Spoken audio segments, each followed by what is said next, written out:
here we are enjoying the sunlight on a Friday afternoon at the Black Forest Wood Company.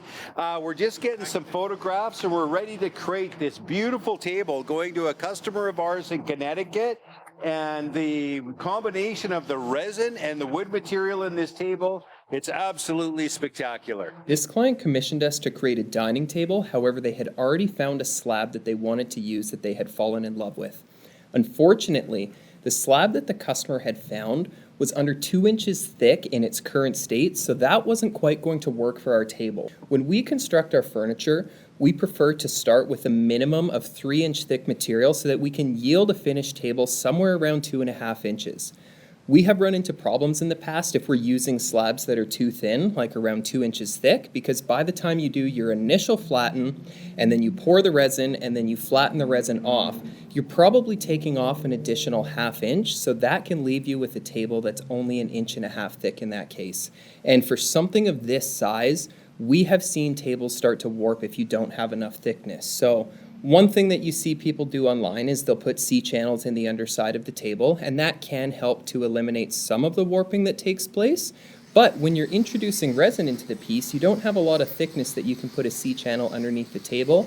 So for that reason, we unfortunately had to deter the client away from their slab and try and find something that was going to match as close as possible. And to be honest, I didn't think we were going to find something as good as we did that matched all of those features that the client liked in that original slab. So that first slab was California Clara Walnut, and that's what we have here for them again. And just by chance, this slab that we found happened to have nearly identical holes in almost the same location. Someone's fingers are squished in this slab. We are all going to real slow and be real careful. For that. When's it going to drop? Oh, there it goes. Oh, I thought Amit's fingers were into that. Oh, all right. Okay, fingers out. Yep. So fucking cheap right now. Good. Hey. Yeah, I like when tables thick. Makes happy. That actually worked. There we go. I did not think that was gonna work. He's got to hit it angry enough. They also wanted a slab that was going to take up the majority of the layout for their table. They didn't want the resin to be the primary focus. They just wanted a really nice piece of wood that we didn't have to split or cut up too much to achieve the table they wanted. So this slab fortunately checked all of those boxes for them. We ordered it up from our friends down at Hunsky Hardwoods, and you can check out one of our previous videos, Spending Too Much Money on Live Edge Slabs, where we headed down to Sacramento to purchase this slab. So once we've done our initial cleanup, we get this slab popped into the form and we can start preparing for the base layer pour on this table. If you guys have watched any of our videos before, you know that this technique has become very popular for us in the past couple of years. As opposed to taking that metallic pigment and just pouring it the whole thickness all the way through, we've developed this technique where we pour the metallic only about 1/2 inch to 3/4 inch thick for the base layer.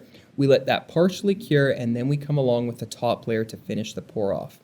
To do this, we're using our Black Forest deep resins for both layers and then our Black Forest metallic pigments just to give color to that base layer. And this again was a specific color that our client requested. They had found a table online that they loved, so we did our best to try and match that color for them. Once the resin is cured for 7 days, we can get it popped out of the form and lift it downstairs to use our CNC machine to take off that excess layer of resin. But those are days of the past. We have officially received our new machine from SCM. We don't quite have it running yet, so we don't have all the content to show you us actually pushing tables through it. But within the next week or two, you guys are going to get to see our full setup and delivery process for our brand new planer sander machine.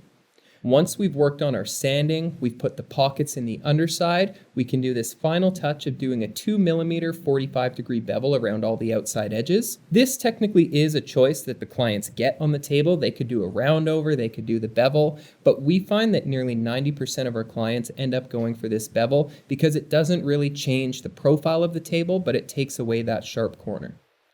Once we're done on the underside of the piece, we can get it flipped over to finish those details on the top. So we're using our Black Forest Quick Fix epoxy to fill in any of those small pinholes or voids that were missed from the initial resin pour, and we can sand off that excess, take the piece up to 320 grit. We do the same bevels all around the outside, and then it's time to apply our Black Forest Furniture Oil finish. This client opted for the natural oil-based finish because they wanted to maintain as much of the natural texture in the wood as possible. And it's kind of funny, we go in waves of which finish seems to be more popular to our clients. Initially, when we first started constructing these tables, we only offered this oil-based finish, and it wasn't until about a year or two of constructing them that we began offering the acrylic urethane as an alternative for the extra durability that it added. But now, in recent years, having more experience with both and doing our best to educate our clients, we find people would rather go for that oil finish and have to take a little bit more care and maintenance because of that extra tactile experience that it adds. When you use these oil finishes, you can close your eyes and actually feel the texture of the wood and feel the transition point where it goes from wood to epoxy. Whereas if you used an acrylic urethane table, yes, you're going to have more durability, but you're going to completely lose that experience. It's just all going to feel like one even surface. And here is our first sort of sneak peek at seeing at how good we did of matching this slab to the client's original request. As you can see, the grain in this slab is absolutely phenomenal. It has double crotches, which might sound a little crude, but it's really just 2 points in the tree where branches have come together to meet, and you get this compressed figured grain that is typically quite sought after for people. A lot of our wood suppliers will take slabs like this and cut them up specifically for the crotch material because it's so sought after by gun makers. That crotch wood has a higher density, so when it's used in, let's say, a rifle stock, it can actually lower the vibration that's felt by the person shooting the rifle, so that's why it's so sought after. So we like to apply 3 coats of our Black Forest furniture oil before moving on to the ceramic coating. Each coat is relatively thin, and they get thinner the more you put on. So you're definitely adding more oil on that first coat and reducing the amount you apply as you go through the subsequent coats. Once you've allowed your oil to cure for 1 week, then it's time to come along and apply the ceramic coating. So this is, I guess, technically not a necessary step, but now that we've been using it so long, we would never send a table out that hasn't received this product. Not only is it going to make your piece more beautiful like you're seeing here right now, but it's going to greatly increase the durability of your surface. So number 1, it's going to make it hydrophobic. So any liquids that spill on that surface are going to bead right up and allow for easy cleaning. And number 2, it's also going to increase your scratch resistance. So because this oil finish isn't quite as durable as its counterpart, the acrylic urethane, the ceramic coating really helps to extend the durability and make it more suitable for a daily use surface. In exterior applications, which don't so much apply here, but for some of our doors, another benefit we get from the coating is the UV protection. So we've recently posted to our Instagram the video of us constructing this resin and burl door, and it's been outside for 2 years with the ceramic, and the resin has not yellowed. It's 200 mil too short. Here. Okay, let's pick it up and bring it this way. Try not to touch the top.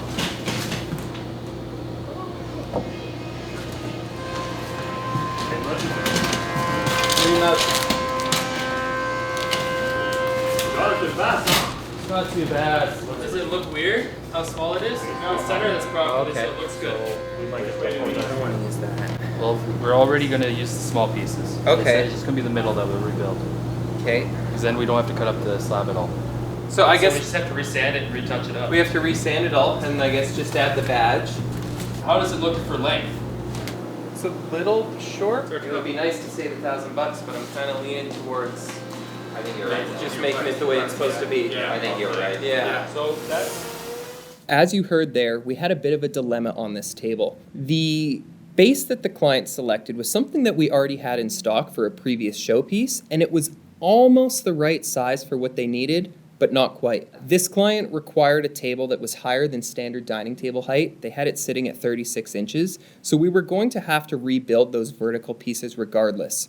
What our dilemma was is should we rebuild that centerpiece because it was about 8 inches shorter than we would typically design a table. And after we all came around and looked at the table, something just didn't quite look right. So between the manufacturing cost and the material costs, it was going to be an extra $1,000 to replace that centerpiece, but it's just not something we felt right about sending off to our client. So essentially we're reconstructing the entire base from scratch, but in the end, I think it's the right thing to do.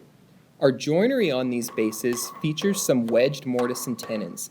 So we cut everything out using our CNC machine, And we have two little slots in the end of our tenon. Once we slide the two pieces on either end, we can then take some small wedges to pound in those slots, and they're gonna physically expand the joint to help it stay together. So not only are we relying on the wood glue to hold this, but we've mechanically fixed it in place with those wedges, and this joint really could never come apart even if you wanted to. You would have to cut this thing apart.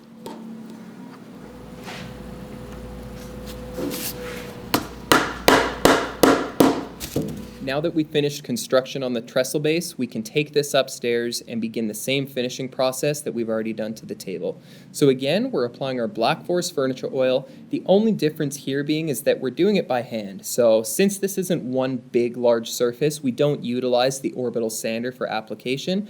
We simply rub it onto the surface with a white non-abrasive Scotch-Brite. And then we like to take some of that blue shop towel to buff off the excess. I find that blue shop towel does a really good job of getting that excess off, and it leaves your surface with this nice satin sheen.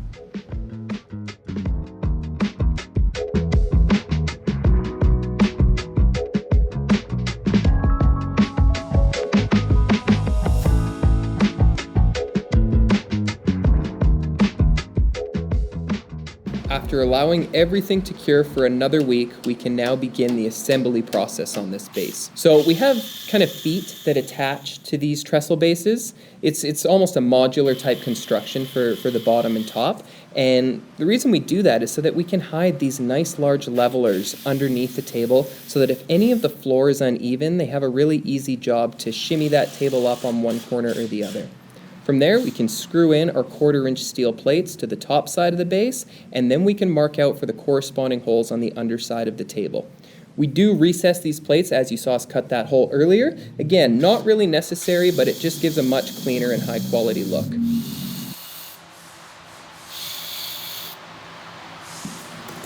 The last thing to do is get this table outside and take some finished photographs. Got this side, that's yours. All right, set her down right here. Table instructions. All right. I got it. James got the card. Okay. You're gonna come my way. Mostly wood and Okay, go soft wood. to me. Keep going. Okay, lower a bit. Go up a bit here. Lower it. A little bit more. This way. This side's in. Okay. This side's in as well. There we go. All right. Nice. To recap, the top was constructed from California Clara walnut, and we then used our Black Forest deep resin to do a metallic teal base layer with a clear top layer. We finished the table with our Black Forest furniture oil and ceramic coating and paired it on a black walnut trestle base. We're ready to create this beautiful table going to a customer of ours in Connecticut, and the combination of the resin and the wood material in this table, it's absolutely spectacular. And you know, it's great that we have customers that are so loyal to our brand. Ask for a couple of our Black Forest logos, one on each side of the trestle. And one really unique feature, as per customer request on this table, is this is about 6 inches taller than a standard dining room table. I'm not sure exactly what the application is, but this measures at 36 inches from the floor.